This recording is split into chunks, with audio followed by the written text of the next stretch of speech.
नमस्कार दोस्तों, स्वागत है आप सभी का नारायण सर क्लासेस के इस नए वीडियो में। अध्याय 13 इसका भाग 6 तक हमने बता दिया है और आज हम बताएंगे भाग 7। भाग 6 में हम बात कर रहे थे समष्टि के बारे में। समष्टि है क्या? पॉपुलेशन यानी कि आबादी है क्या? किसी भी जीव जाति के समूह को, किसी भी जीव के समूह को पॉपुलेशन बोला जाता है। जैसे कि मानव का समूह है तो एक पॉपुलेशन यानी कि समष्टि है। बिल्ली का समूह है वह एक पॉपुलेशन यानी कि समष्टि है। और उसकी वृद्धि दर क्या होती है, जन्म दर, मृत्यु दर क्या होता है, जैव सूचकांक क्या होता है, ये सारी चीज़ें हमने प्रीवियस सेशन में बता दिया है। वहीं से आगे हम आज के वीडियो में बात करेंगे और आज का हमारा जो टॉपिक होगा वो है वृद्धि मॉडल। वृद्धि मॉडल है क्या? तो किसी भी समष्टि में वृद्धि को जो दर्शाता है वही है वृद्धि मॉडल। यानी कि वृद्धि मॉडल किसी भी समष्टि की वृद्धि को दर्शाता है कि वह समष्टि कितनी तेजी से बढ़ रहा है या वह समष्टि कितनी तेजी से घट रहा है, कितनी तेजी से बढ़ रहा है या घट रहा है। तो यह दो प्रकार से बनाया जाता है। वृद्धि मॉडल दो प्रकार से बनाया जाता है। पहला क्या? तो यह सोचकर कि यदि पृथ्वी पर संसाधन असीमित हो, संसाधन असीमित हो, संसाधन का मतलब है कि आहार और आवास स्थान असीमित हो, तो वहाँ की समष्टि किस तरह से वृद्धि करेगी या घटेगी। यह दूसरे तरीका से, यदि संसाधन सीमित हो, असीमित नहीं हो, तो वहाँ की समष्टि की वृद्धि पर या घटाव पर क्या असर पड़ता है, यही बताता है। क्या चीज़? तो वृद्धि मॉडल यानी कि ग्रोथ मॉडल। जिस तरह से यह दो चीज़ों को बता रहा है, एक संसाधन असीमित है और दूसरा संसाधन सीमित है, इसी के आधार पर जो ग्रोथ मॉडल है, वृद्धि मॉडल, वह दो प्रकार का होता है। एक को बोला जाता है 4 घातांकी वृद्धि यानी कि एक्सपोनेंशियल ग्रोथ। क्या चीज़? तो 4 घातांकी, पहला 4 घातांकी वृद्धि यानी कि एक्सपोनेंशियल ग्रोथ, एक्सपोनेंशियल ग्रोथ। और दूसरा जो है वो क्या? संभार तंत्र वृद्धि यानी कि लॉजिस्टिक ग्रोथ, संभार तंत्र वृद्धि यानी कि लॉजिस्टिक ग्रोथ। तो ये दो तरह से वृद्धि मॉडल को प्रस्तुत किया जाता है। यानी कि वृद्धि मॉडल दो प्रकार का होता है। कितने प्रकार का? तो दो प्रकार का। एक को बोला जाता है 4 घातांकी वृद्धि और दूसरे को बोला जाता है संभार तंत्र वृद्धि यानी कि exponential growth and logistic growth. ये है क्या? तो इसके बारे में हम एक एक करके पढ़ेंगे। तो सबसे पहले पढ़ेंगे क्या चीज़? तो 4 घातांकी वृद्धि, 4 घातांकी वृद्धि, इसके बारे में हम सबसे पहले बात करेंगे। 4 घातांकी वृद्धि है क्या? तो पहला हम जानेंगे क्या चीज़? तो 4 घातांकीय वृद्धि यानी कि एक्सपोनेंशियल ग्रोथ। एक्सपोनेंशियल ग्रोथ ये है क्या? तो यदि संसाधन असीमित कर दिया जाए, किसी भी समष्टि का जो ग्रोथ है वह किसके द्वारा बाधित होता है? तो संसाधन के द्वारा। यानी कि संसाधन का मतलब है क्या? आहार और स्थान। यदि संसाधन क्या हो? असीमित हो, तो वहाँ की वृद्धि कैसी होगी? और यदि संसाधन को असीमित कर दिया गया है तो वहाँ की जिस प्रकार की वृद्धि होगी वही वृद्धि को बोला जाता है 4 घातांकीय वृद्धि। यानी कि वहाँ पे संसाधन क्या है? तो असीमित है, वहाँ पे आहार और स्थान असीमित है, तो वहाँ पे ग्रोथ जो होगा समष्टि का वह ग्रोथ कहलाएगा क्या चीज़? 4 घातांकीय वृद्धि। उसे ही बोला जाता है 4 घातांकीय वृद्धि। यानी कि वहाँ पे ग्रोथ होता ही जाएगा, समष्टि का वृद्धि होता ही जाएगा क्योंकि वहाँ पे संसाधन असीमित है। इसी के बारे में डार्विन ने अपने प्राकृतिक वर्ण में बताया है। क्या चीज़?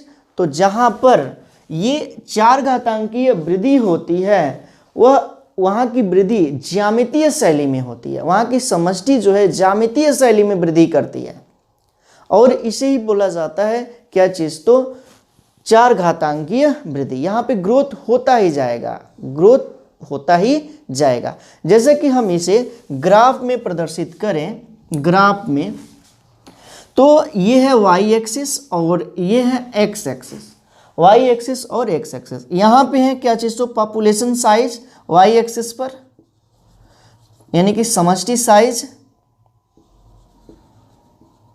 और ये एक्स एक्सिस है और एक्स एक्सिस पर क्या है, तो टाइम है।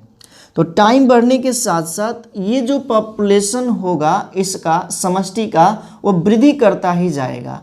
किस कर्व में, किस शेप्ड में, तो जे शेप्ड में, इसीलिए इसको जे कर्व के भी नाम से जाना जाता है, जे वक्र के भी नाम से इसे जाना जाता है। इसी जो ये ग्राफ है इसको अभी हम बनाएंगे, तो इसे जे वक्र के भी नाम से जाना जाता है, जे आकार का वक्र।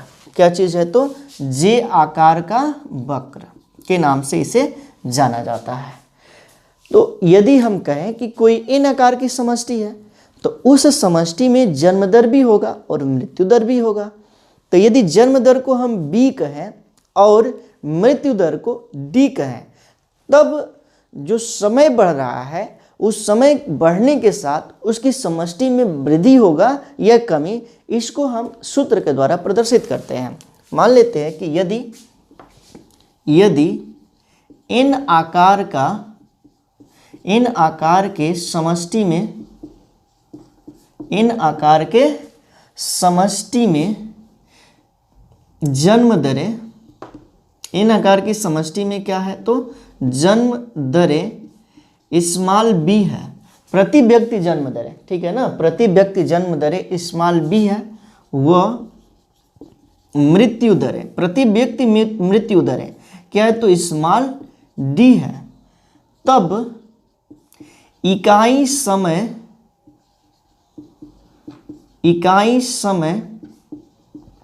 अवधि के दौरान, इकाई समय अवधि के दौरान वृद्धि या कमी निम्नलिखित है, निम्नलिखित होगी। क्या होगी, तो इसके लिए जो सूत्र हो जाएगा क्या चीज़, तो dn बटे में dt बराबर b minus D into N, b minus D into N. यहाँ पे b क्या है, तो जन्म दरें है और d क्या है, तो मृत्यु दरें है।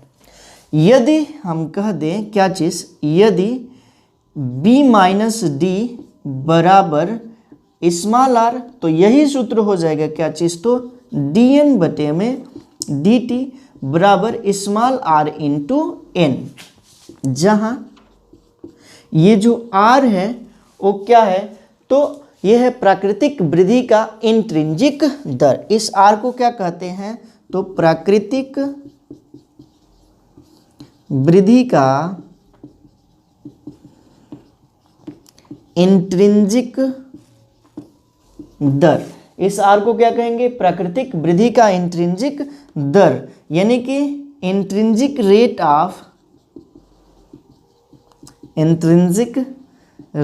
ऑफ क्या चीज़, नेचुरल ग्रोथ, ये कहा जाएगा इसे intrinsic rate of natural growth. इसी सूत्र को हम समाकलित करें, समाकलित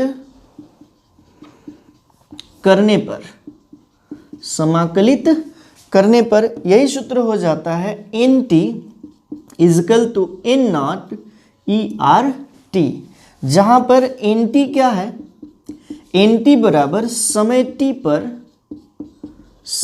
पर क्या है, समष्टि की घनत्व है, समय t पर समष्टि का घनत्व, समष्टि का घनत्व, समय t पर समष्टि का घनत्व। उसके बाद से इन नॉट है क्या, तो समय शून्य पर समष्टि का घनत्व। उसके बाद से ई है क्या, तो ई है प्राकृतिक लघुगणकों का आधार। प्राकृतिक लघुगणकों का आधार। और इस ई का जो मान होता है 2.71828, इस ई का मान होता है। और आर है क्या, तो आर यही है इंट्रिंसिक रेट। आर है क्या, तो वही इंट्रिंसिक रेट है। ठीक है, तो यहाँ पर ये जो सूत्र है ये वाला NT is equal to N not ERT, ये बहुत ही इंपॉर्टेंट समीकरण है, इंपॉर्टेंट इक्वेशन है, जो कि इस 4 घातांकीय वृद्धि को दिखा रहा है। यही चीज को हम लिखवाएंगे और इसको लिखिएगा, हेडिंग बनाना है क्या चीज, तो ये वृद्धि मॉडल यानी कि ग्रोथ रेट। और इसमें लिखिएगा वृद्धि मॉडल 2 प्रकार का होता है। और पहला हेडिंग डालना है क्या चीज, तो 4 घातांकी वृद्धि। और इसमें लिखना है किसी समष्टि की बाधित वृद्धि के लिए स्पष्टतः संसाधन, ब्रैकेट में लिखना है आहार और स्थान, ब्रैकेट क्लोज, और आगे से लिखना है उपलब्ध होना आवश्यक है।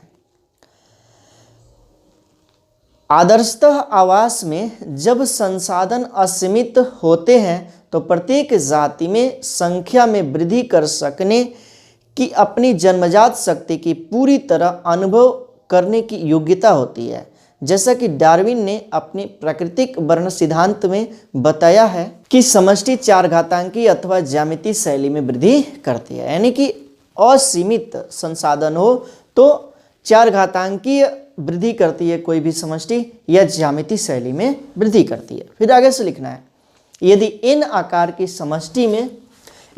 की समष्टि में जन्म दरें स्मॉल b है व मृत्यु दरें स्मॉल d है, तब इकाई समय अवधि के दौरान वृद्धि या कमी निम्नलिखित होगी। और उसके बाद से ये लिख लेना है dn बटे में dt बराबर b minus D into N. यदि b minus D is equal to small r, तो वही सूत्र हो जाएगा क्या चीज़, तो dn बटे में dt बराबर r इंटू एन, जहाँ पे r क्या है, तो प्राकृतिक वृद्धि का इंट्रिंसिक दर है, यानी कि intrinsic rate of natural growth है। और इसी को समाकलित करने पर, इसी सूत्र को समाकलित करने पर हो जाएगा NT is equal to N not ERT। और जहाँ पे NT क्या है, तो समय t पर समष्टि का घनत्व है, N नॉट क्या है, तो समय 0 पर समष्टि का घनत्व है, E है क्या, तो प्राकृतिक लघुगणकों का आधार है, जहाँ पे E का जो मान होता है 2.71828 होता है। ठीक है, तो इतना चीज आप जान लिए। अब हम दूसरा जानेंगे संभार तंत्र वृद्धि, और इस चीज को हम मिटाएंगे। आप इसका एक स्क्रीनशॉट लीजिए। चलिए तो दूसरा देख लेते हैं, जो है संभार तंत्र वृद्धि।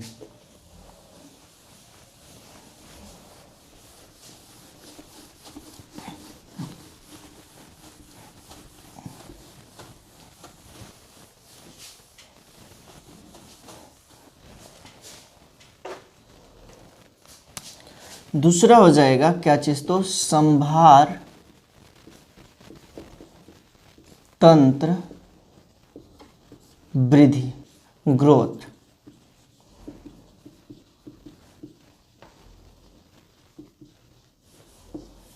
हाँ, संभार तंत्र वृद्धि।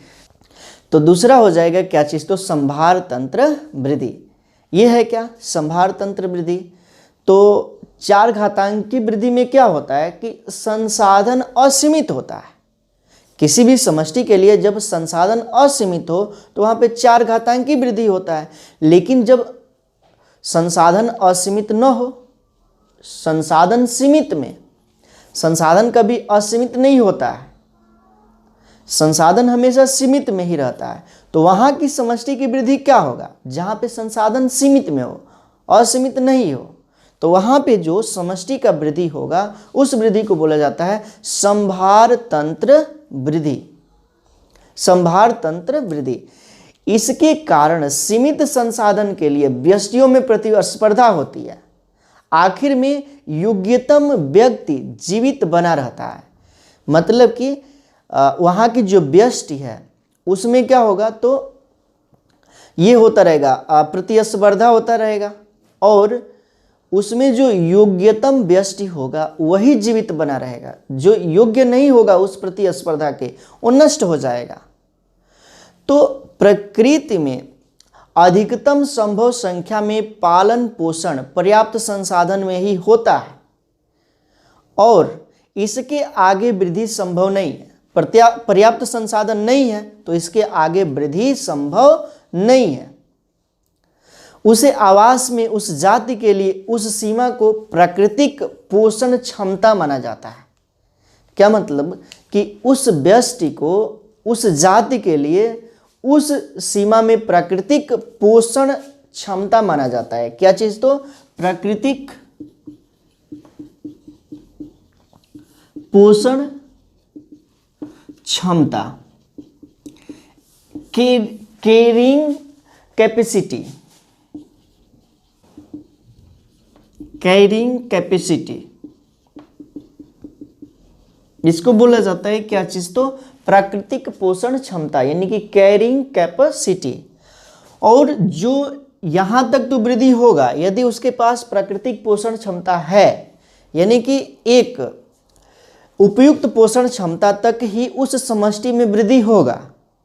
और यदि ये चीज नहीं है, यहां तक पहुंचने के बाद उस व्यष्टि की वृद्धि रुक जाती है। उस व्यष्टि की वृद्धि क्या हो जाती है? तो रुक जाती है। तो इसका मतलब ये है कि किसी आवास में जो सीमित संसाधन है उसमें कोई समष्टि वृद्धि कर रही है तो प्रारंभ में पश्चाता वृद्धि दर्शाएगी, यानी कि ग्रोथ करेगी। उसके बाद से त्वरण होगा, उसके बाद से मंदन करेगा, यानी कि थोड़ा कम होगा और अंततः जा करके इस कैरिंग पोषण क्षमता पर जाकर के रुक जाएगा। ठीक है ना, इसी पर जो है रुक जाएगा। जैसे कि हम यहाँ पे इसे क्या करते हैं, तो ग्राफ के द्वारा प्रदर्शित करते हैं। तो ये है y एक्स एक्सिस और ये है y एक्सिस।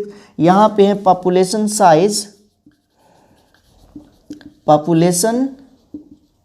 साइज और यहाँ पे है क्या चीज़? तो टाइम। तो इस तरह के संभार तंत्र वृद्धि में क्या होगा, तो इसमें सीमित संसाधन है। जब संसाधन सीमित है तो क्या होगा, थोड़ा सा इस तरह से वृद्धि करेगा। इस वृद्धि को बोला जाएगा क्या चीज़? तो ये दर्शा रहा है पश्चाता प्रवस्था। उसके बाद से थोड़ा सा इसमें त्वरण होगा, उसके बाद से फिर मंदन होगा और अंततः कैरिंग कैपेसिटी पर, यानी कि के पर जा करके यह क्या हो जाएगा, ये हो जाएगा कैरिंग कैपेसिटी पर जा करके यह वृद्धि जो है क्या हो जाएगी, तो अंतर स्पर्धा प्रवस्था में आ जाएगी। किसके रूप में? तो अंतर स्पर्धा प्रवस्था में आ जाएगी। तो समष्टि के घनत्व पोषण क्षमता तक यह पहुंच जाती है। कहाँ तक? तो पोषण क्षमता तक और कैरिंग कैपेसिटी तक, और यहीं पे जाकर के यह शिथिल हो जाती है, यानी कि रुक जाती है।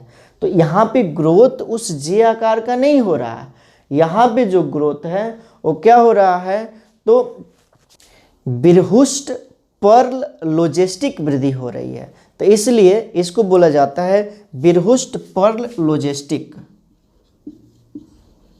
बिरहुस्ट पर्ल लॉजिस्टिक,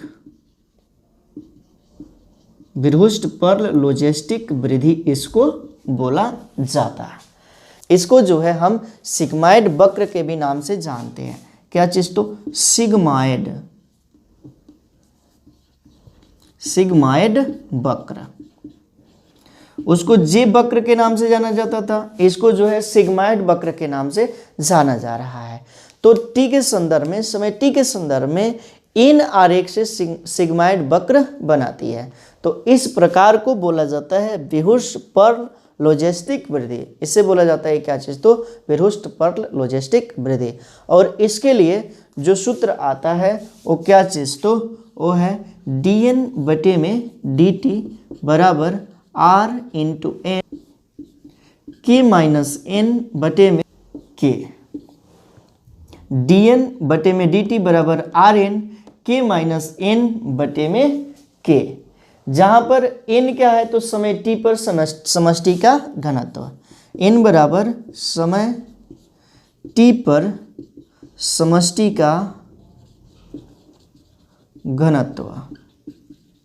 उसके बाद से आर क्या है तो वही प्राकृतिक वृद्धि दर, वही जिसे बोला जाता है प्राकृतिक वृद्धि की इंट्रिंसिक दर। के क्या है तो पोषण क्षमता है, जिससे कि कैरिंग कैपेसिटी बोला जाता है। के क्या है तो पोषण क्षमता, पोषण क्षमता है।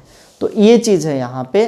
अब हेडिंग आप बना लीजिएगा, संभार तंत्र में वृद्धि दूसरा, और इसमें लिखना है प्रकृति में किसी भी समष्टि के पास इतने असीमित संसाधन नहीं होते हैं कि 4 घातांक की वृद्धि होती रहे। इसके कारण सीमित संसाधनों के लिए व्यष्टि में प्रतिस्पर्धा होती है। आखिर में योग्यतम व्यष्टि जीवित बना रहता है और जनन करता है। प्रकृति में दिए गए आवास के पास अधिकतम संभव संख्या के पालन पोषण के लिए पर्याप्त संसाधन होते हैं। इसके आगे और वृद्धि संभव नहीं है। उसे आवास में उस जाति के लिए इस सीमा को प्रकृति की पोषण क्षमता की मान लेते हैं। क्या मानते हैं? प्रकृति की पोषण क्षमता के मान लेते हैं, पोषण क्षमता के। आगे लिखना है किसी आवास में सीमित संसाधनों के साथ वृद्धि दर कर रही समष्टि आरंभ में पश्चाताप अवस्था यानी कि लैग फेज दर्शाती है। उसके बाद त्वरण और मंदन और अंततः अंतःस्पर्शी प्रावस्थाएं आती है। जब समष्टि घनत्व पोषण क्षमता तक पहुंच जाती है, समय टी के संदर्भ में इन आरेख से सिग्माइड वक्र बन जाता है। इस प्रकार की समष्टि वृद्धि बिरहुस्ट पर्ल लॉजिस्टिक वृद्धि कहलाती है, जो निम्नलिखित समीकरण द्वारा दर्शाई जाती है। और उसके बाद से ये समीकरण यहाँ पे लिख लेना है। अब जो है हम दोनों प्रकारों को यानी कि 4 घातांकीय को और संभार तंत्र को एक ही फिगर में हम यहाँ एक ही ग्राफ के द्वारा हम प्रदर्शित करेंगे। एक ही ग्राफ के द्वारा किसे? तो संभार तंत्र को भी और 4 घातांकी को भी। देख लेते हैं यहाँ पे।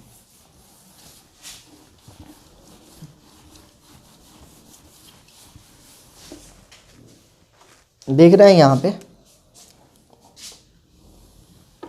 ये y एक्सिस है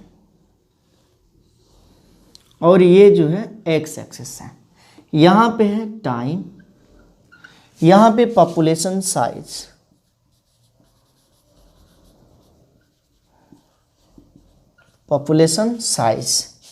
यदि उसमें हो रहा है चर घातांकीय वृद्धि यानी कि एक्सपोनेंशियल ग्रोथ, तो यह जे आकार का इस तरह से ग्रोथ होता ही जाएगा, इस तरह से ग्रोथ होता ही जाएगा।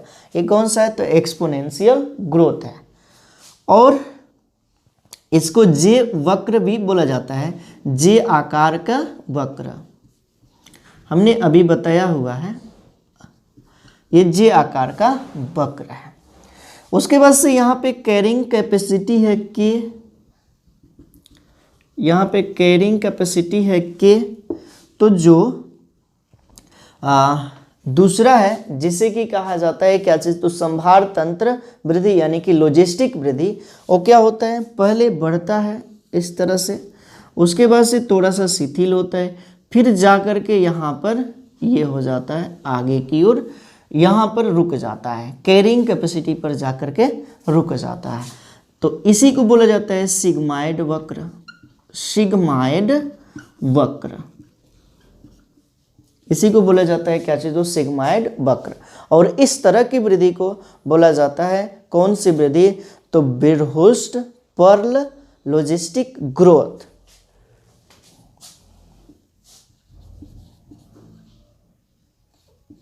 बिरहुस्ट पर्ल लॉजिस्टिक वृद्धि यानी कि ग्रोथ, या इसी को नाम दिया जाता है ये वाला क्या चीज, तो संभार तंत्र वृद्धि, संभार तंत्र वृद्धि, या इसी को इंग्लिश में बोला जाए तो लॉजिस्टिक ग्रोथ, लॉजिस्टिक ग्रोथ। उसके बाद से ये वाला जो है क्या है, तो ये इसको बोला जाता है चार घातांकीय वृद्धि, जे आकार को चार घातांकीय वृद्धि, या इसी को बोला जाता है क्या चीज, तो एक्सपोनेंशियल ग्रोथ। तो यहां पे हमने कंप्लीट किया क्या चीज, तो वृद्धि मॉडल। तो वृद्धि मॉडल यहाँ पे कंप्लीट हो चुका है। आगे के वीडियो में हम यहाँ से आगे के टॉपिक के बारे में चर्चा करेंगे और एक दो वीडियो में ये लेसन समाप्त हो जाएगा। तो उम्मीद है कि यहाँ तक आप लोगों को समझ में आया होगा। यदि समझ में आता है तो ज़रूर आप कमेंट के माध्यम से बताइए, और यदि आपको यहाँ से पढ़ाई अच्छा लगता है, वीडियो अच्छा लगता है, तो वीडियो को लाइक ज़रूर कीजिएगा और अपने मित्रों में ज़्यादा से ज़्यादा शेयर ज़रूर कीजिएगा। अगले वीडियो में हम इसके नए टॉपिक के साथ मिलेंगे। तब तक के लिए thank you, thanks for watching. जुड़े रहिए नारायण सर क्लासेस के साथ।